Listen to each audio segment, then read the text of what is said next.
We'll let you slide on the raisins. This is okay. Well, good morning, everyone. How are you? So we're going to talk this morning about how we find good people. Any of you struggling with finding good people? Okay, sure. So they're out there.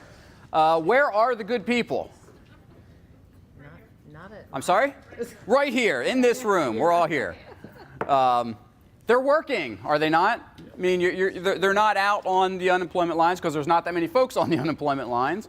And so the reality is if we're going to find good people, we've got to be willing to do a little bit of stealing sometimes because the good people are employed by other organizations. So we're going to look at that and figure out where can we go find these folks. How do we maybe tailor our recruiting message to the kind of folks we're looking for? And then once we get them, how do we reward them for a job well done? So I like to be very interactive. So as you have questions, comments, complaints, shoot your hand up. Let's address them. Let's address them right away because I want to make sure that you get out of this what you need to get out of this. And I've been made aware that the slides will be given to you at some point here after the conference. So. What we're dealing with today is this idea that we've never had such a diverse workforce as we've had for, say, the last 7 to 8 years in terms of the amount of generations that are in the workforce. And so, you've probably all attended sessions where you've learned what those generations are and how to get them to get along and all that stuff. And we're not going to talk about how we get them to get along because that's another topic for another day. But what we want to look at is how do we create an employment message, a recruiting message that's going to appeal to specific generations? And what we'll see is that doesn't mean you have to create 4 or 5 different messages necessarily, but maybe those messages just have to be tweaked a little bit and sent out through different channels. So that's what we're going to take a look at initially. Okay, is if we're going to target a specific generation, what do they need to hear that will pique their interest in our employment opportunities? And so really when we look at our strategy here, I've got four bullet points up there for you. I think that when we think about recruiting, it's a broader picture. What we're really talking about today, I like to think of as talent management. And that starts with a recruiting plan. Now, I don't want to show of hands because I don't want to incriminate the guilty, but think about your current recruiting situation. Is it, we know what openings are coming based on our growth. Maybe folks have told us they're retiring or they're moving on, and so we've got a plan to fill that. Or is it, Sue just gave her 2 weeks' notice, what do we do? If you're in that second bucket, you probably find yourself scrambling on a rather routine basis to fill that seat and to fill it with a good person, because depending on the nature of that role, you're likely getting heat from above, or maybe you're the one giving the heat to the people who are doing the hiring, saying, get someone in that seat. What's the danger of being in that mindset of get someone in that seat? Wrong person. In what way? Well, they might not have the talent for the job. Okay, might not have the talent for the job. What else? They're not going to stay. They may not stay. What else? Could they be the right person who's willing to stay and still not be a good fit? How might that look? It's disruptive to the whole department. Then you have more than one vacancy. Now you're talking possibly 2 or 3 more. Okay. Because you hired somebody that's not a good fit. So Sure. the rest of it, it's disruptive. Sure. So they become that bad apple who starts to poison the well a little bit, and they chase other folks away. And so when I think about recruiting, it really has to be, and we'll look at what having a true HR strategy means as well. It has to be part of that strategy, where we have to have a plan for what we're going to do when and what we're going to do if. And that's part of what we're going to cover today is how do we develop that plan? How do we create that message ahead of time so instead of being reactive to the situation, we're out in front of it. And that we're always thinking about recruiting, that we're not only recruiting when we have an opening. Maybe you're fully staffed right now and you've got the best team you've ever had. you should still be recruiting. In fact, I would argue that's the time we should be doing the most of your recruiting, because your employment brand is probably at its best. And we'll look at that concept of what an employment brand really is as well. So one of the things that I think when it comes to recruiting, I'd like to get into a little bit is, how many of you rely on information from your current employees to help you figure out the types of people that you need coming in? 1, 2. Okay, can you tell me what you rely on? Just the workflow, the pace, and what the type of person I need. Workflow and pace, and who helps you decide the type of person? How do you get that sense? My coordinator, Okay. the rest of the team. I mean, Rest of the team? somebody in to shadow, to Ah, shadowing. the Interesting. deal is. Okay, we're going to talk about that concept. Okay. Anyone else? Yeah. Yeah, I think I've learned to involve as many people in the process from as early of a point as possible. Okay. I think it's really important that the coworkers of the individual are included from the beginning. Yes. That includes with resume submission, for example, in the clinical, we have a nurse manager, but she incorporates the team. Okay. The team, and they feel empowered to be even in the interview of the person, because they have a lot of Sure. insight that I ask about. Yep. So at the end of the day, you try and get the people that are going to be working with each other, as well as the candidate themselves. And I just had some really good success with 2 nurses and nurse manager come in. Excellent. And we used them, and I turned the scale back on them, and I said, we wanted to give you the opportunity to see who you will be working with. And the one nurse practitioner said, I have never had an interview like this, where Wow. I'm actually meeting people ahead of time Mhm. who I'll be working with, as well as the office she'll be working with. Sure. So it's just a different kind of a strategy, but bringing everybody from the beginning. It's powerful, though. And it worked, and I got a fantastic Yeah. practitioner. There's you guys familiar with Zappos, the company Zappos? Okay. And I had the opportunity a number of years ago to hear Tony Hsieh, their CEO, talk. And he shared this story, and for me it really kind of struck. So Zappos has a pretty unique culture. They really firmly believe in customer service. They hire, the culture fit there is above all else. To the point that when you get hired there, you actually have to work the phones for a couple of days and learn what it's like. No matter what level you are brought in at, you work the phones, you take orders, you help out in the customer service center. It's that important to them. And so he was sharing that they had a high-level finance opening. It may have even been the top finance, CFO type person. Brought several candidates in, and one guy just wowed them. He said all the right things, had all the right credentials. Management team was feeling pretty great. So he departs, and it just so happened that Tony was leaving later that day on a business trip, and they had a company driver that would shuttle back and forth to the airport. He starts talking to this gentleman, the driver, about the gentleman who had been in, and the driver shared some pretty candid comments that this guy had made. Very demeaning comments to him as you're just the driver, get me to where I'm going. It was the Jekyll and Hyde thing. He had the show that he was expected to put on when he was in the boardroom presenting and interviewing. But a different face emerged with someone, quote, lower on the totem pole. Guy didn't get the job. On paper, he was the one they needed. But they were so into not destroying their culture that they were willing to walk away from an otherwise fully qualified candidate because of that fit. And when I talk with executives, I often say, do you have the strong upper lip to be willing to make that decision? To say, you know what, this is the person maybe my business needs in terms of the skill set, but it's not the person my business needs in terms of what's going to happen to the workplace. So it's something to think about, and again, we'll come back to that culture fit quite often this morning. How many of you would say you have an employment brand? Show of hands. A couple of you are looking. I should see every single hand in here go up. You guys all have an employment brand. Whether you know what it is or not, it's a different story. You have one. If I asked you, does your family have traditions? What would you all say? Sure, we all have traditions. Good ones, bad ones, ones we'd like to get rid of, but we have them, okay? We have an employment brand. It may not be something we formally put together on paper and said this is who we want to be in the marketplace, but the marketplace has determined that for you. And so we'll talk a little bit about building that employment brand because that's going to be key to the types of folks that are going to be attracted to your practice.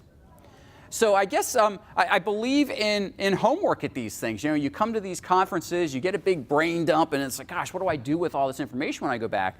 I think one of the things would be to collect your team and start trying to figure out, what is our employment brand? What do people say about us? Go out and check Glassdoor. Any of you ever checked Glassdoor ratings? Okay, there's that. You guys are all servicing the public. Perhaps there are reviews out there about your practices, even from a consumer standpoint, because that bleeds into your employment brand as well. So I would start there. Figure out what your employment brand is. First off, is it good or not good? Okay, but then figure out if it's in either one of those buckets, why is it there? What's going on? Because that's going to determine how you make your recruiting plans going forward. Certainly, if you have a negative brand in the marketplace, it could be due to a lot of different things. There could be the perception your pay's not that great, your benefits aren't up to par, the working hours are horrible, the other staff, the management team's horrible. I mean, it could be any number of things that get you labeled as having a poor employment brand. On the other hand, simply having high pay and great benefits doesn't necessarily put you in the good bucket either if you've got a bad culture. So I'd make time at your next executive meeting to say, you know, get a sense for what's going on with our employment brand. Maybe talk to some of your most recent hires and find out, why did you come here? Chances are with some of the specialized positions that all of you hire, these folks have other opportunities. It might be nice to find out why they selected your opportunity. That can start to tell you what your brand is like. Do some digging around on Twitter, on LinkedIn, on job boards to see, are people saying things about what's going on in your practice? That will give you a sense of where you need to start. And I don't want to spend all morning talking about the employment brand, but it's going to be that important. It really is a basis for how we get the best and the brightest people to come to us so that we have a selection of the cream of the crop. And so ultimately, what we really have to think about is looking at the diversity of our workforce. And you know, a lot of people, when you use the word diversity, right away they jump to race. But it could be gender, it could be generation, it could be socioeconomic status, it could be religion, it could be all those things and much, much more, obviously. But take a look at your workforce and say, what makes my workforce unique? What's the unique blend that I have right now that's making us work so well? Or what's going on with the blend that's causing us some problems right now? And how does the blend need to be different? Because you're in a public-facing industry, does your employee base look like your client base in terms of maybe race, gender, generation, whatever? Okay? Those are things we think about. Okay? And those are things that can certainly bleed into other parts of our business model. I know you're going to have some business development talks later on today. That's certainly something. People, you know, and to a certain extent, like to deal with people that kind of look and think like them. So do you reflect the kinds of folks who are coming into your place of employment to do business with you? Something to think about. All right, so let's take a look at what I consider to be an effective recruitment strategy, and it kind of comprises these four things. So the first step, I think, is the obvious one, and that's how do we get candidates from a diverse set of sources. So what sources are you guys using right now to attract talent? Indeed, okay? Common one. What else? ZipRecruiter, another good one, okay? LinkedIn, excellent. Facebook, okay? Others? Current employees, okay? We did a job fair. Job fairs? Anyone doing good old-fashioned newspaper ads? Every now and then, okay? Depends on what the position is. Sure. And also patients. They are a wealth of sources. Ah. Community of insight on hiring. Excellent. They So always give their opinion anyway, so yeah, why not use it? your customer base. Why not? Why not? Okay? So when I think about pulling that talent in from a diverse group of sources, the things that I'm hearing, that's the start of that. Okay? If you put all your eggs in the Indeed basket, you might get decent results and not great results. You only use ZipRecruiter, again, you might get good results. So you have to have a blend. You have to figure out what's working for you and what's not. If you haven't tried one of those, why not? What's holding you back? And I think a lot of it has to do with, again, the type of position you're looking for, and we're going to explore that here in a little bit. Based on what level the position is, what skill set it is, what maybe generation we're trying to go after and appeal to. Are we going to the right source to find the right kinds of people? Are there industry databases you guys rely on? No? No? I was just speaking with an organization, it's actually an airport, and we're doing some succession planning with them. And so part of succession planning is if we don't have an internal person, where do we go? And there's a pretty strong Airport Executives Association that has a very strong job board. And so for them, that's a key place when they have an opening, especially from, we'll call it mid-management up. That's where the bulk of their candidates come from. So if there are niche job boards like that for specific skill sets in your industry, you want to explore those as well. So really, your recruiting strategy has to incorporate a bunch of different things, and we'll look at all of those here this morning. Second space here is, what are the critical skills that we have to have? Have you identified the critical skills that you need in each position that will help you go to market to draw in that talent? Sometimes the critical skills that are most valuable to you are the intangibles that may not be on the job description. Have you identified those things? Maybe you can't necessarily advertise for those things, and maybe you can depending on what you identify, but what can you do with those items to help you in your recruiting?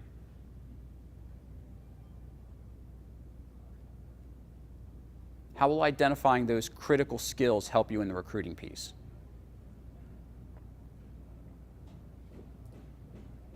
Interviewing. So often, we interview off the job description, right? Hopefully, you interview off your job description. You're looking for what's on the job description. But there are some of your best employees, they're probably your best employees not because they simply do what's on the job description, they bring that it factor. That piece that we can't quite put our finger on necessarily, but that makes them special. That it factor, we've got to try and capture that. Whatever it is in your terms, you've got to capture that. What makes that person so good? And don't say they have a great attitude. I can't measure that, okay? Sue has a great attitude. When people come to me and say, Ed, you got to help me with Joe, he's got a bad attitude. I don't know what that means. Help me understand why you believe he's got a bad attitude. What observable behaviors indicate he has a bad attitude? And I challenge people the same way when they say, well, you know, Sue's a great worker. She has such a great attitude. Okay, but what is that? If we can capture that concept of great attitude in observable behaviors, now I can start to take those observable behaviors and say, those are critical skills. Those are things I want to capture in my next employee. But they have to be observable. Attitude isn't observable, but the behaviors that result from the attitude are. And so when you think about putting these critical skills together, that would be my challenge for you. Try and capture that it factor. If you follow sports, they'll say, oh, so-and-so, he's got that intangible it factor. It's like we know what it is when we see it, but we have a hard time defining it. I will challenge you to define that in the observable behaviors. Is it something about the way they interact with their teammates or your patients? Is it something about how they're maybe an informal leader in the workplace? People look to them for guidance because they have that sense of self-assurance. Are they calm under pressure? Key in your organizations. Do they have a pleasant demeanor? Do they not get flustered under stress. If you can start to define out those things, now you can say these are key pieces for me that I can recruit against, I can interview against to ensure that I'm getting the same types of candidates into my open roles. The other thing that identifying skill shortages, perhaps in your industry or in your organization, will do for you is it's going to help you with your strategic objectives. Maybe you're looking to grow your practice, build new facilities, buy new equipment, add new physicians, new services, whatever it might be. So when you start to have those plans, what are the skill shortages that you've got that will keep you from successfully hitting those goals? Can anyone share maybe a situation they've been in where you've not been able to hit a goal, an organizational goal, because you lacked the skills to get there? Anyone have a situation like that? Or you're all hitting your goals? What's a goal you're not hitting?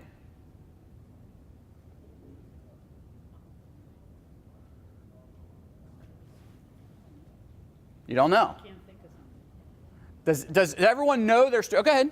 Patient wait time to be provided. Patient wait time.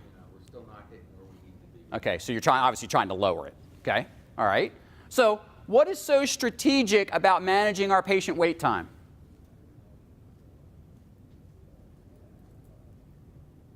Well, it's referrals Sometimes to a other physician. people. Okay. They say, oh, I had to wait X amount of time to see X amount of person. Okay. I'll go somewhere else. Mhm. That's a strategic negative. Sure, absolutely. So that becomes part of your brand, not your employment brand, but... It's not measurable either. It makes you even more scary because you don't know Sure. what the measurement of negative word is. Right, You know? right. So, maybe 30-minute wait is too long for me, but it's an hour for somebody else, and somebody else is 10 minutes.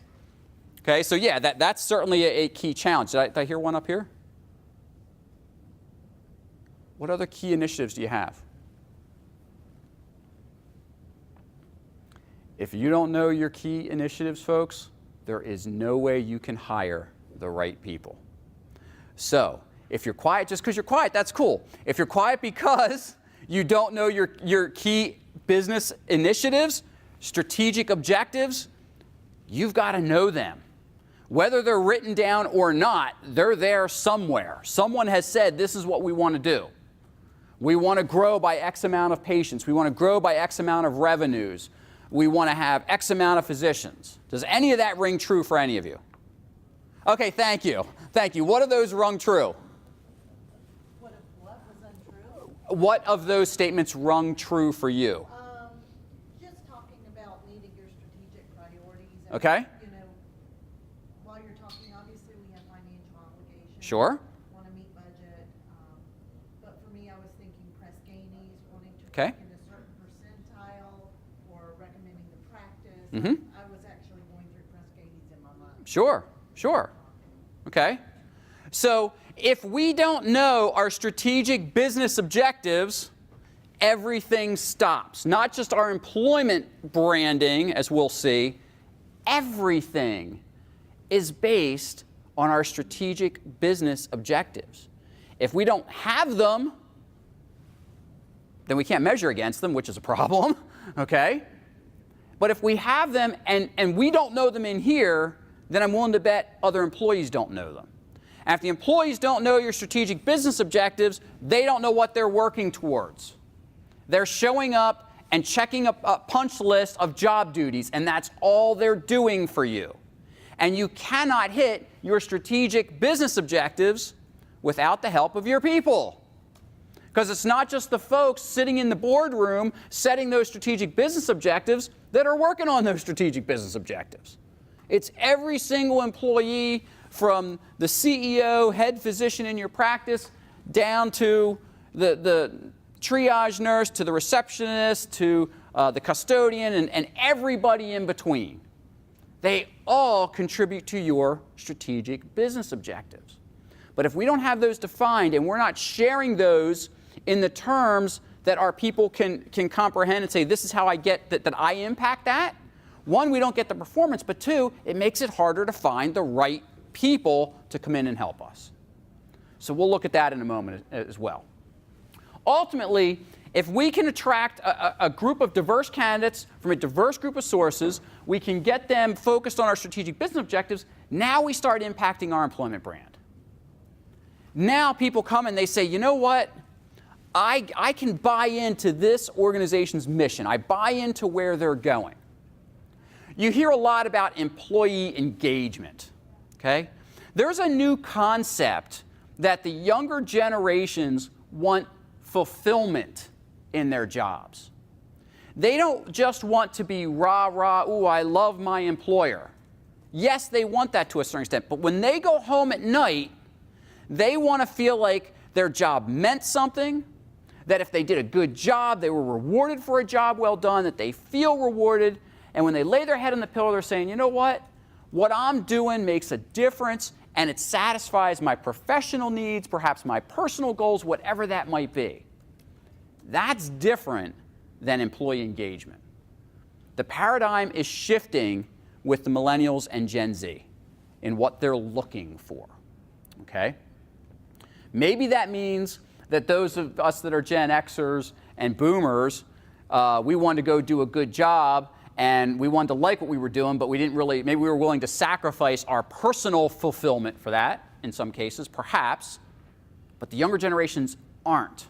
So if we don't recognize that, again, we're going to get stuck in whatever employment brand we currently have. Yes, sir. I just have a question that came Please. up at a leadership meeting we recently had, and I don't know, it's like I'm not sure what to do, but it's the idea of the newer interviews we're having with PAs, remember, they talk about quality of life work balance, okay? But the older, the physicians, the nurses, they don't understand that. They believe you work till you get your job done, the notes are done, if you leave at 9, you leave at 9, you don't leave at 6 because you have to go to yoga. And I'm trying to understand both sides of it, because this is the new paradigm. This is the new Absolutely it is. But I'm trying to marry, in a sense, the understanding that the older folks, those that are, you work till 9, you get it done, you don't leave till your notes are done, versus the newer one. And I'm just curious if you're seeing that or any suggestions on how to make it work. Yeah. It is what it is. It is, exactly. I'll ask you to hold that thought because we're going to cover that in just a little bit. But yes, we're absolutely seeing it's part of the clashing of the generations. That how the generations view work and what it means to work is different. They're not necessarily separate. It's not that we can't marry them together, but they are different.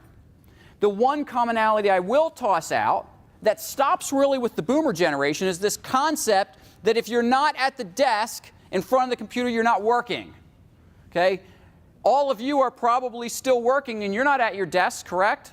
So why do we believe that because someone's not at his or her desk, they're not working? Okay? That's a paradigm shift as well. Now, I get that you can't have telework in the medical community because you got to take care of patients, okay?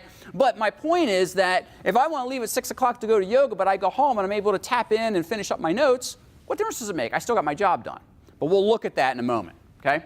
So ultimately, what that brand does is that then leads us to those engaged employees who are getting the fulfillment that they crave. Gone are the days when we expect you to work till 9 o'clock, do whatever it is, and get it done, okay? And I honestly don't have a problem with those days being gone because that's a generational issue. No, I'm not taking pot shots at those of you in the room that are baby boomers, but you guys created the 60-hour work week. We didn't have that before. Seriously, you guys created it. Your parents didn't work 60 hours. If you think back to your childhood, most likely you had a mom who stayed home, a dad who worked 8 to 5, came home, you had your meat and potatoes, and the family had family time. You know, there was not this concept of, well, I go off to work, or dad's home at 5, and then he goes into the office and he's still working, okay? And so the Gen Xers, my generation, we're breaking from that. We're saying, no, I don't want to work 60 hours a week.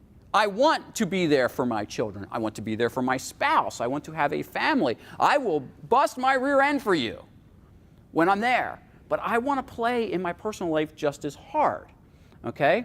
And so we don't use the term work-life balance so much anymore because balance means an equilibrium. And to me, that means I work as much as I play. I don't want to do that. I want to play more than I work. I think we'd all agree that's what we want. So the concept now is this idea of work-life fit. You want to be a workaholic? Have at it. You know, A lot of us don't want to be a worker. So how does that fit in? Can I leave at 5 to go to yoga, get some me time in, but then come back to the office or come back and finish up an hour's worth of work? That's about fit. Can I take off in the afternoon to volunteer on my child's field trip and then put some more hours in the evening? Okay, again, in some positions you can do that, some you can't, I understand. But those are the things we need to be thinking about from a recruitment strategy. I speak to organizations all the time and they'll say, Ed, we can't do flex work around here. And I'm looking like, why not? Well, because everyone can't flex, so we don't let anyone flex. So that makes no sense to me. Think about it. If you worked at a machine shop, does everyone in a machine shop wear a suit? No. People that are out on the floor are wearing t-shirt and jeans. And the people in the office, maybe some of them have suits on, but more likely they've got khakis and a polo on or something like that. So we don't have the same appearance guidelines for people. So why do we make these global policies that say, well, if one can't do it, then nobody can do it? It doesn't make sense. It hurts our employment brand. We have to get out of that way of thinking. And that's hard to break in the older generations, quite honestly, and we'll see that here. All right, so let's keep pressing. So here's what the new recruiting framework looks like, quite honestly. It's different. It's been changing for the last several years, and just like everything else that's being driven by technology, the way we recruit is changing at light speed. How many of you use a solely internet-based application type system? Only a couple of you. So the rest of you still have, I can walk in and apply at your place of business, paper application. Okay. So nothing wrong with that. Nothing wrong with being old school. Okay. There's one challenge that's been emerging with organizations that rely solely on internet-based applying. Anyone want to guess what that is? People who have jobs that they don't need to use a computer and don't have that skill set. Okay, so it could be a barrier for folks who don't have computer skills to actually apply, or they don't have access to the internet or something at home. Okay. What else? Yeah. I think it limits a lot of people in that, I've seen this with my kids, Mhm. back, like they are real go-getters but they don't present well on paper. Okay. Or they can't fill the applications Okay. that well, or take the online tests that everybody. So the has writing to pass. skills might, yeah, Yeah, but if you met them in person, they work really well. they're very eloquent. Sure. I Yeah. have a problem with that. Okay. I found if we made it too easy, if you're like, you can just quick apply through Indeed, people are applying, they don't even know they applied. They're like, what job did I Who's? apply What is for?" this? Yeah. Yeah. If you make it way too Yeah. Yeah. You call me about a physician. I'm like, huh? I'm an HR guy. I don't know what. Yeah. Exactly. Yeah. One of the biggest challenges, so if you do online shopping and you throw some stuff in a cart and you leave the website, there are organizations that track that for online retailers, okay? And they give them reports. It's called cart abandonment. And they can say, yeah, Edwin, he was out there shopping and he left $1,000 in his cart and left. We don't know why, but he never came back to finish off that shopping spree.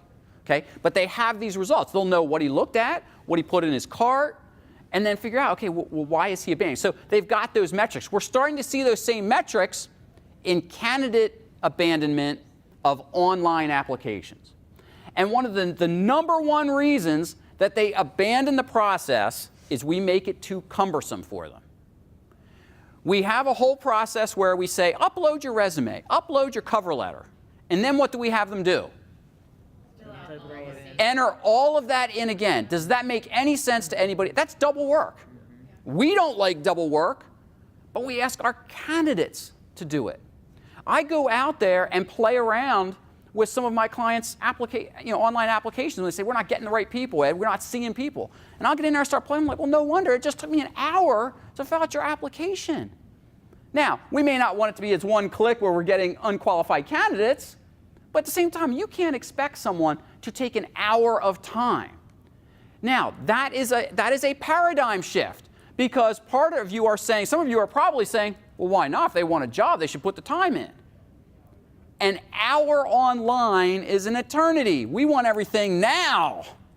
If a page takes more than 3 seconds to load, are you hanging out? No, you're going somewhere else. No one is going to put that time in. So what you have to ask yourself is, what kind of barriers, not just on the internet, what kind of barriers are there to me pulling in the kind of people that I need? Is my employment brand a barrier? Is my location a barrier? Is my process a barrier? There could be lots of things, some of which you control, some of which maybe you don't control, but you have to identify those if you're going to attempt to fix them and fix the communication around them, okay? And so when you think about it, social media has changed the game, and many of you are using social media. LinkedIn, I heard. Facebook, another good one, depending on the kind of positions you're hiring for. Perhaps Twitter. All of those have job board capabilities. They all have discussion groups and chat rooms, those sort of things. You want a good employment brand, one of the things you should have is a company page out there. And be posting cool stuff on that company page, not just about the things you're doing for your patients, but the cool stuff that maybe some of your employees are doing some really cool research. Maybe you've donated a lot of time to local charities, whatever it might be. That helps to build your employment brand. And then people start saying, I wonder what's going on over there. Maybe I want to be a part of that, okay? And so that brand messaging, that employment brand messaging has to now apply across generations. Not every generation is on LinkedIn or Facebook or Twitter. We're going to see that, okay? You'd be surprised where most folks are. What group has the highest usage of Facebook among the generations? Everyone says Gen X. Incorrect. Baby boomers, correct. No one believes that. Baby boomers are the #1 generation in terms of percentage using Facebook. Go figure. Most of the sociologists assume that it's because they've got dispersed families, they're grandparents now, and it's a way to stay connected with extended families, seeing pictures of grandkids and such. As a Gen Xer, I am not on Facebook. I live a public enough life in my business world. You can find me all over the place, anywhere except Facebook. Lots of my friends, not on Facebook. Gen X, we're just not, that's just not necessarily a thing for. I'm not saying those of you that are sitting here that are Gen Xers aren't on Facebook, just we have a very much a lower usage rate of that. So if you think you want to attract in the Gen Xers and all you're doing is advertising on Facebook, you're not going to get the results you want, okay?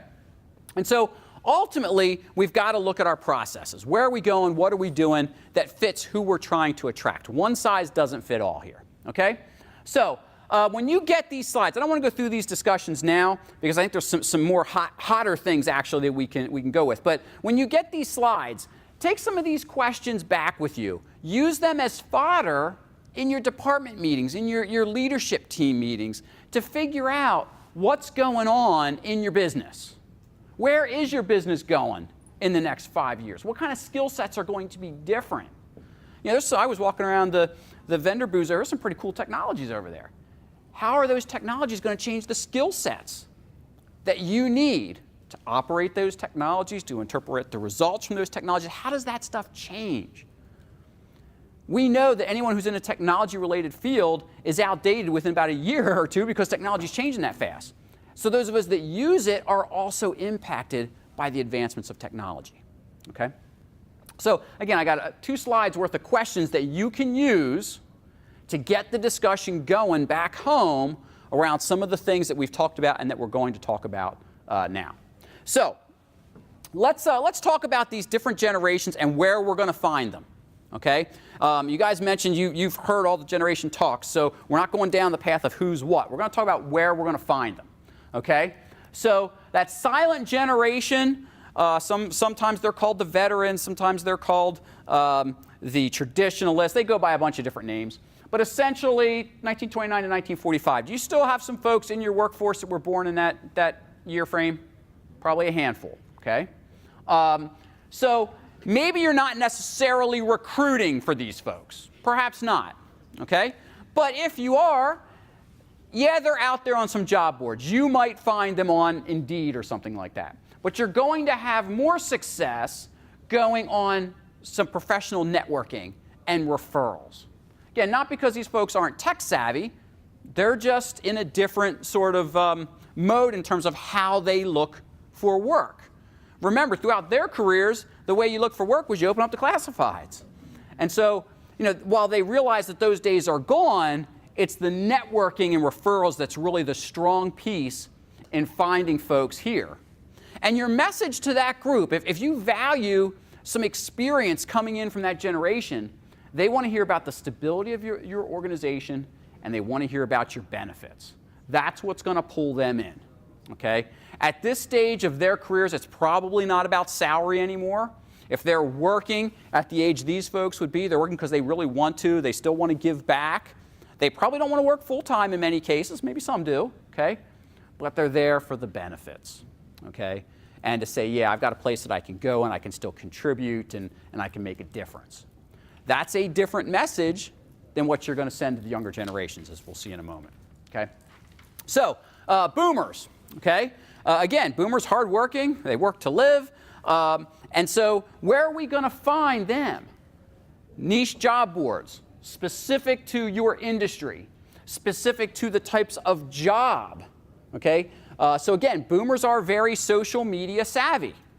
And so maybe Facebook is a way. Maybe there are Facebook groups out there specific to your industry that you could post on, okay? Maybe you can use a media campaign on Facebook to draw people to following your company page on Facebook, okay?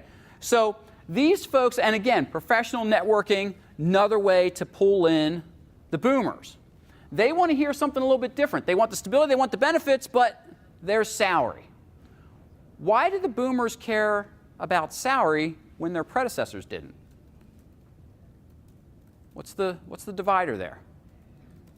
People older have already hopefully saved for retirement. Okay. I'm still trying to. Okay. So. You probably got hit by the recession. Yeah. Okay. I'm So, the tail end of the baby boom. sure. So there was supposed to be this giant sucking sound about 10 years ago of all the boomers exiting the workforce. And there were blog posts and books and seminars on the great void of labor. And you'll still see some of those things. Oh, when the boomers retire. Oh, and it was gloom and doom. And it didn't happen. In part because of the Great Recession. People lost so much in 401ks and retirement plans, said, okay, we got to fill the coffers back up. But there's another element there. The economy has done quite well for quite some time. And for the most part, that's a non-issue for a lot of people now. But the boomers, because, again, I'm stereotyping because that's what happens when you put people into buckets. But the boomers, for the most part, because you guys invented 60-hour work week, you don't know how to turn it off. So there are many boomers that are still working. And when you say, you know, why haven't you thought about retirement? I don't know what else I'd do. That's kind of sad when you think about it, because if you ask Gen X, Gen Y, Gen Z, they know exactly what they're going to do in retirement. And how quick can I get there? Okay? So again, it's a generational shift. So we still, if we're going to try and go after boomers, and yes, they should still be in your recruiting plan, because again, at 1964, they're, you know, early, 54. yeah. So thanks for doing the math for me. So Somebody likes to remind me. their quote, not that old, okay? You know, they're still in the prime of their careers. So yes, we can still attract boomers in, but we have to recognize they want the stability because they're in the tail end of their careers. The benefits are critical for them, but salary is still up there. So the message is a little bit different, okay? All right, let's look at the Gen Xers. So, you know, here we are. We were the original 20-somethings. And, you know, that concept, what's interesting is that when the Gen Xers, when we first entered the marketplace, we were viewed as kind of the spoiled brats by the boomers. What does everyone think of the millennials? Spoiled brats. I mean, that's all we think about of the generations behind us. So that, you know, let's get that out of the way right now, okay?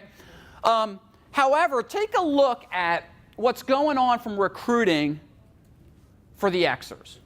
We're still looking for career advancement. Why is that so critical for Xers? I mean, we're at the height of our career as well. Why do we care so much about career advancement?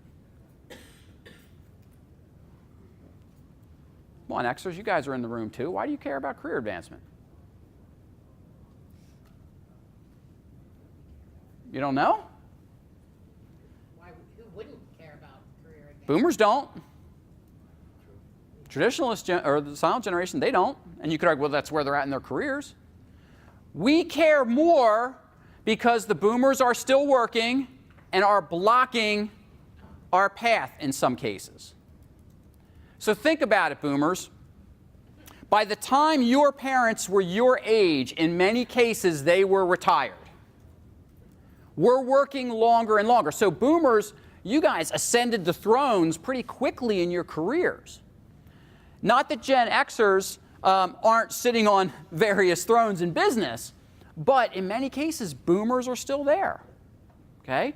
Heck, take a look at, do a search on the generational makeup of American CEOs. Take a look at the generational makeup of Congress, state legislatures. Okay? Not a whole lot of younger generations in there. Okay? And so when you look at that, it's because there is a ceiling there. Okay? So we Xers care about that. That's why it's first on that list. Because that may lead me to an employer who doesn't have maybe some of the greatest stuff if I can advance my career there. Next thing on the list that we haven't seen, pay for performance. Don't, talk to me in terms of, here are my goals, hit those goals, I get rewarded. That's what Xers want to hear. And that comes from the independent spirit of the Xers, which comes because we were latchkey kids. We went home by ourselves, right? We did our homework, we probably started dinner, we let the dog out, we did all of those things. We got independent at an early age. We are used to hitting goals on our own. That has translated into the workplace. And so that's one of the messages you have to send. Hey, you'll be rewarded for your performance around here. The average Xer does not want to be in a place that says, oh yeah, we give cost of living every year. Well then why should I, if all you're going to give me is 1.5%, why should I give you any extra effort? There's nothing extra in it for me. And again, that sounds very selfish, but that is a trait of the Xer generation that in some ways it's what about me kind of thing, okay? But that's what we're looking for. And then the other thing up there, here we start to see the work-life fit come in. We care about that because we still have kids at home. We want to be involved with those kids. We want to be their coaches, their teachers, their mentors. We want to help them with their homework. And so we don't want to be married to the job, work until 7, 8, 9 o'clock at night, every single night. And again, that doesn't mean we're not willing to work hard, but what does it mean to work hard? Some workplace cultures, working hard means you work 60 hours a week, but you've only done 20 hours of work. There's a difference, okay? So where do you find us? Social media. We're on social media, LinkedIn, Twitter. You'll find us out there, again, to a certain extent Facebook, but not as much as the boomers, okay? Smartphone apps. So the popular apps, how do they get funded? You guys probably all have games that you play and they're free, and then you get tired of the pop-up ads. But why are the pop-up ads there? They keep the games and whatever free, okay? But you can find Xers through those platforms. So are there perhaps apps that are unique to your industry that you could advertise on, that you can annoy someone with your pop-up employment ads, okay? But if that's where the people are, that's where you want to go advertise, okay? Again, professional networking and gaming technology. There is, again, Xers were the first ones to have video games in the house, the Atari 2600 and everything. And so we grew up playing these electronic type games. And so employers that can almost gamify the recruitment and employment process, there is an attraction there. And again, I could talk a whole nother session on gamification in the workplace. You guys all play games in your public lives. How many of you have frequent shopper cards at the grocery store? It's a game. You guys realize that, right? Some people say, oh, no, I use that because I save money. Okay. Why does the store giving you all this free money? So they can target you. You get your little mailer at home and you're like, oh, here's coupons. And this whole thing is full of stuff I use. How did they know? Because you swipe your frequent shopper card every time. It's a game. And so they've been able to target your buying habits and market to you. That's what we're talking about. What are the employment habits of Gen X, and how can you market to those employment habits through these sort of gaming structures? Okay, let's look at the Ys, okay, otherwise known as the millennials, okay? I have a problem with people's perception of the Ys. So Ys, there are a few of you in here. And I feel for you because you get a bad reputation. You are welcome, all right? They're still, look at the age frame of the Ys. If a Y was born in 1981, how old are they? Where's my math person? 37. Are they kids? No.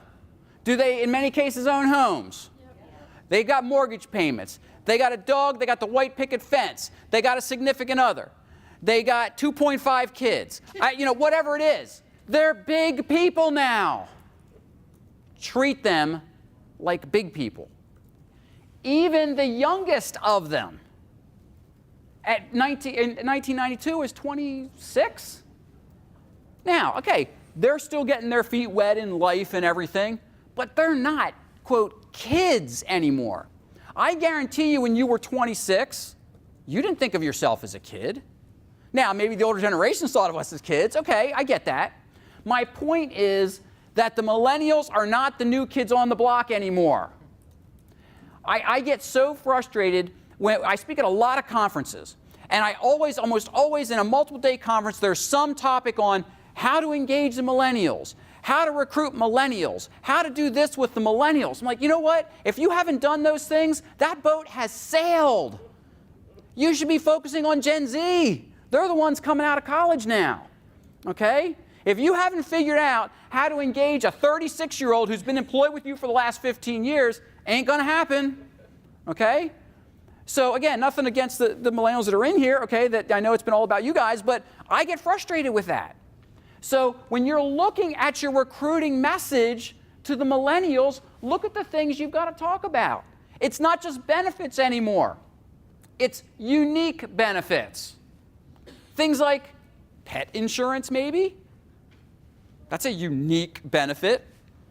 Tuition reimbursement. Not for classes that you have paid for, but helping them pay back their student loans.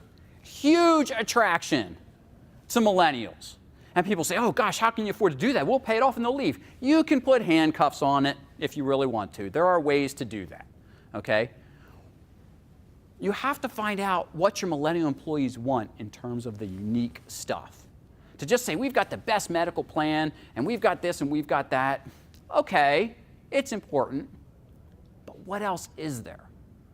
They're looking for something bigger in their employment experience, okay? They want the team collaboration, that community involvement. Remember, we forced them into play dates. We forced them into supervised team activities where everyone got a trophy. I hear people complain all the time, oh, these millennials, they're spoiled, they always got trophies. You know what I say? Who gave them the trophies? The person who's doing the complaining gave the trophies. Whose fault is this? It's silliness to me, all right?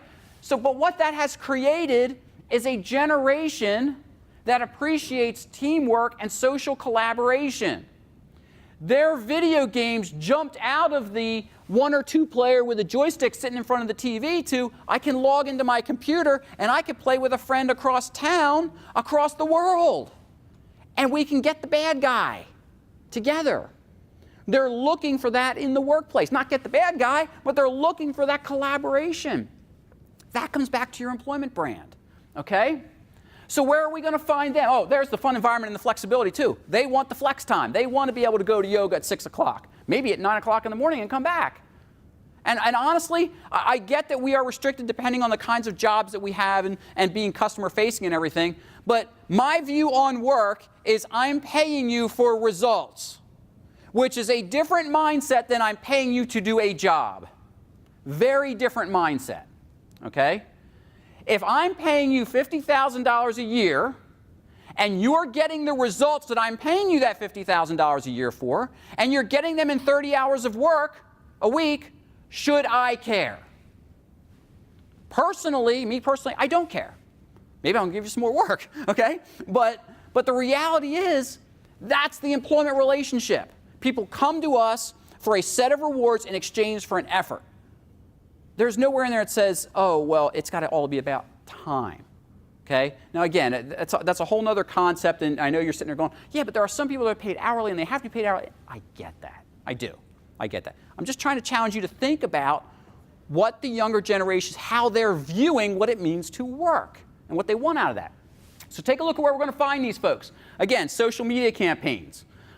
Wise do have a pretty good Facebook presence, okay, so you can find them out there. But again, the smartphone apps, the gaming technology, but college campuses.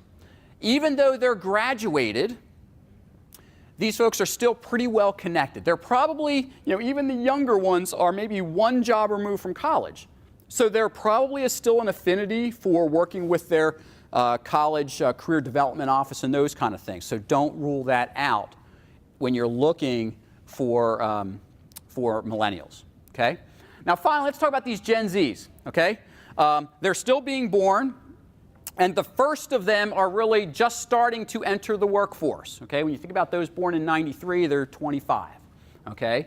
Many of them have gone on for master's degrees, advanced educations, and so they're still just now entering the workforce. We don't know a lot about what they want and how they're going to react in the workforce yet, but we do know some things, okay? They want meaningful work. They don't want to show up and punch a time clock every day, and that's all it is. They want something that's going to challenge them. It's going to challenge them to use their minds, use their full skill set, use their full abilities, that they can make a difference. That work-life fit, big for them as well. These are Xers' kids, so it shouldn't be a surprise that they saw their parents there for them at the basketball games, helping to coach the softball team, being a band booster, whatever it was. They saw that and they appreciated the fact that their parents were involved. And they're saying, you know what, that was pretty cool. I want that too. Though they're not parents, they're already thinking, I want that fit. I want to know how work and the rest of my life kind of fit together. And I want some control over what that fit looks like. Where are we going to find them? Again, social media, the smartphone apps, and the gaming technology. If you have Gen Z children or you interact with Gen Zs, you know that they could be sitting next to each other having a full conversation and not saying a word. You'd think it was like some sci-fi thing, okay? They're having a texting conversation. This is what they do, okay? We can make fun of it. We can do whatever we want. But guess what, Gen Xers? You guys did that too. What did you do it with? Because Gen Xers are real quick because we're two generations removed to say, what are you two doing? We did it through chat rooms when the internet hit. We didn't pick a phone up anymore. We went to a chat room and started typing it out. Wait a minute, isn't it more efficient to pick a phone up and call someone and have it? No, we would start typing stuff out. Or we had email chats or whatever the heck it was. All right? So we did it too. Every generation has its idiosyncrasies. All right.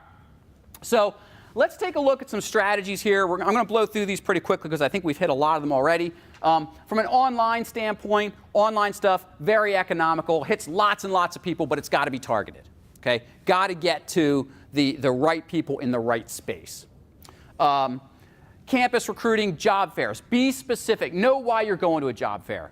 It's a lot of time. It's a lot of money in many cases. So just don't go to them all. Know exactly why you're going to that specific job fair. Okay? And send people outside of HR. If you have a full-time HR function, not that HR can't be there, but send the people. If you're recruiting nurses, send a nurse out. Let them talk to a nurse about what life is like as a nurse at your organization. Maybe you can free up a doc. Who knows? Depending on if you're recruiting docs, it might not be a bad idea to send a doc to the job fair. Okay? I get that that's a higher cost, and you're probably going, yeah, right, no doc's going to do it. But think about it. Maybe one would be willing to do that. Okay? Universities, again, especially with the younger generations, the millennials and Gen Z, they're still very tied to their universities. Develop those partnerships. Be on the Rolodex of the person in the career development office of the local nursing school. They should know how good your employment brand is and be willing to refer their graduates to you without you having to pick up the phone. But that takes some effort to start those partnerships. Targeted recruitment, again, those specific job fairs, specific job boards based on what you need in terms of the skill sets, the types of employees and such. Go after them in a very targeted way. Internships. Anyone offer internships to folks?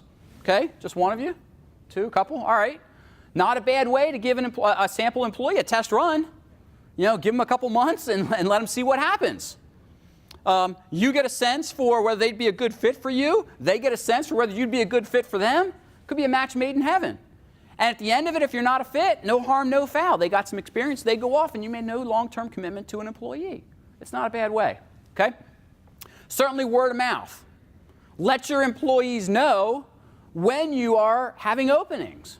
And I'd suggest that the message be to your employees, we're always looking for good people.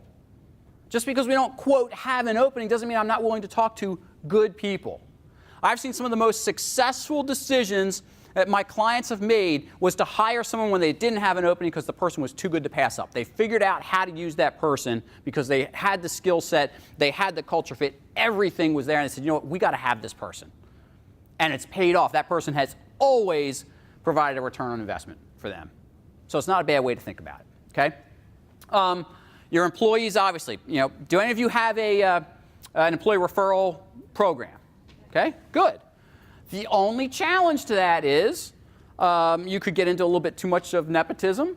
If you're trying to diversify your workforce in any way that diversity means something to you, whatever your workforce looks like is likely who they're going to refer to you. Okay, so just something you want to think about there. All right, that's the only downside to it. One of the best ways you can help your recruiting picture is to retain your current people. And oftentimes, I've been to talks on recruiting and they never talk about retention. Well, if we can retain our good people, they can, one, be our best recruiters, but I don't have as many openings then. And that comes back to our employment brand. Okay? When people stay, our good people stay, our most impactful people stay, that contributes to our employment brand. Retention is a recruiting strategy. So as you're looking at your recruiting strategy, look at what am I doing to keep my people? Have I identified my high performers, my high potentials, the people that have the unique skill sets that I can't afford to lose? What am I doing to keep them? Am I giving them the recognition they need? Are they being paid at market rates or better? Is the culture here what they want? Because those are the people that are making or breaking your organization, so it's okay to cater to them. Cater to your high performers and your high potentials. It'll pay dividends tremendously, okay? Always maintain your applicant pool. I get so frustrated when companies say, oh, we're not accepting applications right now. Now, I get that accepting applications is a paperwork process, and therefore it's just one more thing. And so why should we do that if we don't have any openings? Because you never know who's going to walk through your door, who's got that exact skill set that you're looking for. Oh, we're not taking applications. They walk out, and you may never see them again because they're going down the street to your competitor, who's going to see them and hire them. So always be willing to talk to people with unique skill sets. Okay? Job previews. Someone mentioned you do some shadowing. I am a huge proponent of before a hire is made, let them come in for an hour or so and shadow people. And make it during the ugliest, worst time possible. Thank you. I got a lot of you going, yes, yes, yes. You've got to do this. People used to think I'm nuts. I cut my HR teeth at UPS. And if I was going to hire you to work the early morning hours of 3 a.m. to 8 a.m., when did I interview you?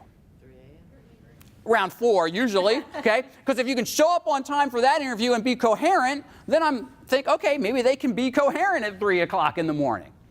And we went out on the floor, and they saw the mayhem going on at 4:30 in the morning. They knew. So it was about an hour and a half to 2 hour process between the interview and the tour and meeting the management operations team. And so we got a sense for, could this person do this? If you were, if I was hiring you to work 7 p.m. to midnight, and you got interviewed around 9:30, 10 o'clock at night, and you saw what that shift was all about, you've got to get your people doing that, especially if you've got high turnover positions. Okay?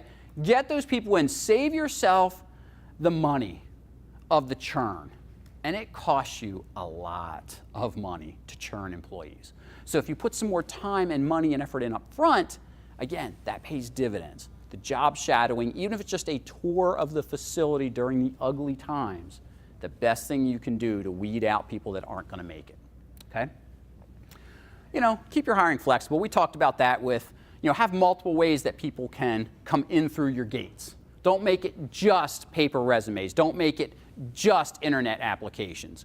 Don't make it only between 8 and 5 when HR is there, or whatever. Try to be flexible with folks. Now, I get that you can't always be interviewing just when someone comes in, but try and make that inflow as fluid as possible so that you're seeing folks, at least their resumes and their qualifications, as quickly as possible. And please, please, please communicate with them. People today are not going to wait to hear from you for 3 weeks.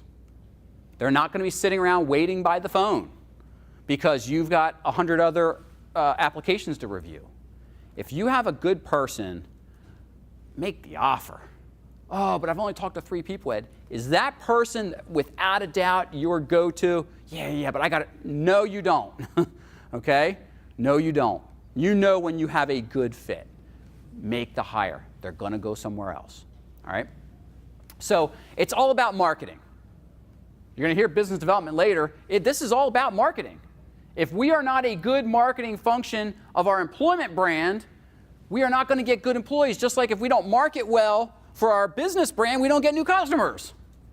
We've got to market ourselves as a quality place to work, as a, quote, employer of choice, as a best places to work, even without going and getting all those official titles and going through all those things. Not that there's anything wrong with those, but what I'm saying is build your brand up to attract people to you. And so what ends up happening then is we get a nice little circle going here. The more we work on our brand, the better the employees are that we get. The better the employees are that we get, the better our brand builds. And then that's when the momentum gets going. And the snowball starts rolling downhill and it gets bigger and bigger and becomes unstoppable. It's really hard to find an organization that has built a great employee brand that has just crumbled and died with their employee brand. I've tried to do some research on that, and I can't find one that just has taken such a hit. Now, there have been good companies that have taken hits for other reasons, but not necessarily from the employment brand perspective. So, again, I want you to think about this. So, we're going to, the last couple minutes here, we're going to shift gears to, you get them in, what do you got to do now? Okay?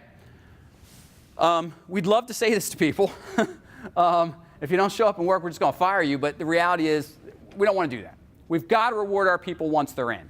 And so, when you look at a pay structure, if you think about everything we just talked about, what it all comes down to is almost that first bullet point. What is the alignment that you've made between the work your people are doing and the rewards you're providing them? Where is that connection? Do they see that connection? Do they live that connection for you? Because that's what's going to get your organizational objectives met. We talked about that earlier. When people see that connection, they know what ties in, that's what hits your employment or your business objectives. And then ultimately, you've got to look at, does our pay reflect where the market is right now? When's the last time we looked at what the market is doing? I had an organization come to me because they were losing bids for work, and they couldn't figure out what was going on. And we started looking at things. And I said, when's the last time you looked at your pay rates? They said, oh, Ed, 20 years. I said, okay. Well, what have you been doing in terms of pay raises? Oh, well, people get like 3% a year, whatever we can budget. I said, okay, I already know what the problem is, but I got to prove it to them. I went out and did a market study. They were across the board almost 20% above the market. Now that sounds, ooh, great, cool. No, it's not cool. Their labor costs were so high, they were pricing themselves out of the market. They were losing opportunities because their labor cost was too high. Now, maybe you want to be the highest paid in the market. There are some companies that want that. Great, go for it. All I'm saying is you've got to know where you're at in the market. Because if you're below market, you better know why you're below market. It might be okay if you've got a lot of other really cool things going on. But if you don't have a lot of other cool things going on and you're below market, you're probably not getting the candidates you want to be successful. In fact, I would guarantee you're not getting them. Okay, so there are a lot of different things that you need to think about when you're designing a pay structure. I'm not going to hit these all. Again, we could be here for a half-day seminar if we wanted to talk about them in depth. But you have to look, again, at your business plan and your management style. Anyone in here have any union people working for them? I wouldn't think so, but it is a consideration if we've got union employees or whatever. What you've done in the past, how the economy's doing. I mean, all these are things that impact our decision making. And we have to be aware of that when it comes to how we're retaining and paying our people, because our people are aware of what's going on. I'm willing to bet you've had people in your office say, hey, I want a raise because I've done the research and I'm worth 10 more grand out in the marketplace. And if they've gone to someplace other than salary.com, maybe they've got really good data. But if you don't know what their job is worth, not only to you but to the marketplace, it's kind of hard to decide whether you're going to counteroffer or not. Personally, I'm not a big fan of counteroffering because 9 times out of 10 the employee ends up leaving anyway. But another story for another day. All right. Take a look at this model. I mentioned earlier that everything related to your people starts with your business strategy. And here's why. All the way over here, far left, is your business strategy. It leads this entire employment model. It's what determines your organizational culture. It's what determines your HR strategy. And those things wrap around everything you're doing with regard to total rewards. If you look at that ball in the middle there, those, half a dozen items, that makes up your employment brand. What are you doing in those areas to reward your people? Are you a best in class in all of those organizations? Because that's what leads to your traction and retention. It's what leads to your engagement, which leads to your business performance and results. It all starts there. That's why we spent time at the beginning of the session on what is your business strategy? What are your business objectives? You've got to know it, and you've got to be able to tell your people what they are in the terms that it means something to them based on their job. Okay? I want you to take a minute. Look at this list. Pick the top 3 things that you think people come to your place of business for. I'll give you a minute. Top 3. They don't have to be in any order, just the top 3 on that list. You got them? Everyone got them? Okay. Recent study was done on this. They interviewed hundreds of companies, thousands of management people. Okay? Here's what the management folks said. That this is why their people either come to work or hang out at work. Now, how many of you had at least one of those top 3 in your mind? Keep your hands up, okay? How many of you had 2 of them? Oh, one person had 2. Did you have 3? Okay. Doesn't matter, quite honestly. It's not a test, because here's what the employees of the exact same company said. Now, I've used this study before because I think it's powerful. And at this point in one time, I had a lady in the front row start yelling at me. Where did you get this data? We know our people. They come to us because of the management team, and they quit because of the management team, and it's not because of benefits and comp. And she went on. She had valid points. There are studies that would support that. My point to you is, what is the problem here? There's no alignment. There's not even a common top 3. Okay? Now, how do you resolve this? Whether you buy into this particular study or not doesn't matter. How do you resolve this situation? Hint, it's real easy. I'm sorry? Adapt. Communicate. How about we ask our people what's important to them? Ooh, novel idea. Maybe you keep raising pay, and every year I got to pay more into my benefit package. Okay, so what's my pay raise really mean? Maybe if you kept my pay raise the same, but up the benefits, that would mean something to me. I don't know. But if you don't ask your people, you won't know either. Ask them what's important to them. Give them this list and say, hey, why do you hang out here? Why did you first come here? Rank these things. Have some focus groups. Ask your people, ask your management team. And see where the differences are. And then, yes, adapt. Figure out, how do we mirror what our people want? Okay? This is even scarier. There was a mashup of a number of studies done on what size pay raise it takes to make a person change their behavior based on the pay raise. That number is 7%. When's the last time you gave a 7% raise to somebody? Okay? Yeah, like never, right? Unless it was maybe a promotion. Like, shit, I'd like to get 7%. So we wonder why we give someone 2% pay raises and they don't work harder for us. I'm a simple guy. If you're paying someone $50,000 a year and you give them a 2% raise, how much money is that? Quick. $1,000, okay? Do they get the $1,000 all at once? No, it's broke up probably over 26 weeks. Now, I'm not doing that math. All I know is it's about pepperoni on your pizza. And so we wonder, hey, Sue, guess what? You can get pepperoni on your pizza every other week for the next year because of your hard work. Thank you. And we expect them to work harder for us for that. It doesn't make much sense. All right? Now, I'm not sitting here telling you, well, you better start giving 7%. What I'm saying is maybe you got to rethink how you reward your people. Maybe bonuses are more important. Maybe giving them the $1,000 as a bam, here you go, Matt. Here's the $1,000. Now, he's not getting the full 1,000. Uncle Sam's taking his share, okay? But maybe he's ended up with what, $700? Okay? Now, he's going to do more than get pepperoni on his pizza.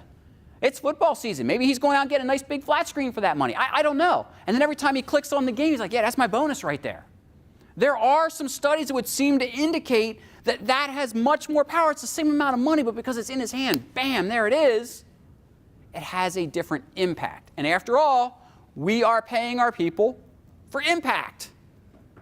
We're not paying them to show up and punch a clock. We're paying them for results. So let's think about, do the rewards that we're giving them make sense for the results we're trying to get? Okay? So there's a lot of reasons why plans fail, why our reward systems fail. I've just picked kind of the top 5. I'm paying you for great customer service for the time that you spend maybe with a patient and making sure their needs are being cared for, but I'm rewarding you based on how many patients you see in a day. Those are conflicting situations. Are you paying me to take care of the patient, or are you paying me based on how many patients I see? Because I'm going to do something different based on how my money's coming in. And if you believe that you want your people to take care of your patients, but you pay them for how many they see in a day, those are conflicting objectives. You're not going to get both. So even our reward systems have to mirror into, why do we recruit them in? What are the skill sets that we need? What are the objectives that we're trying to get? It all blends together. The other big one I want to point out here is employee communication. They've got to buy into your reward plan. They've got to know, well, gee, how did you determine my pay raise? How did you determine my pay rate? How were bonuses meted out? Why are bonuses less this year than last year? Why are we afraid to talk to our employees about this stuff? If we're afraid to talk to them, that's when they start to mistrust and they leave. They think we're hiding something. Now I get, maybe some of you are in private practice and the owners don't want financials shared. Okay, but we can still talk to them in general terms. We can at least communicate. But these 5 things, the top 5 that I've seen that cause problems with rewarding our people effectively for their results. So again, some questions to ask when you get back. So I gave you some homework on the recruitment side. Here's some on the employee reward side. Ask these questions of your team. Does our current system meet our goals? Are we getting what we need out of our people? And if we're not, is it because our reward system is not congruent with the work we're asking them to do? Think about it. When someone comes and you shake hands with them, and you say, I'm offering you this job, and they say, I accept. Essentially what has happened is you've said, here's a bucket of stuff I'm going to give you. And they said, I will accept your bucket of stuff, and here's the effort and results I'm going to get for you. And we're all happy. And then a year later, things start to get out of whack, because invariably we start expecting more and more and more out of our people, but this bucket doesn't fill up more and more and more. When that employment relationship gets out of whack, that's when people leave, and that's when performance goes down. So we hit a lot of stuff. Any one of these topics we could have spent a day and a half on. Okay, you're going to get the slides. There's homework on there. I'm a big believer that you come back from conferences and have homework. So please, when you get those slides, if you really want to make a difference, if something I've said struck you, start using those questions in your management meetings. Start having some focus groups with your people. Find out what they want and how you can make an impact. Thank you so much for being willing to ask questions and for interacting. I hope you enjoy the rest of the conference. Thank you.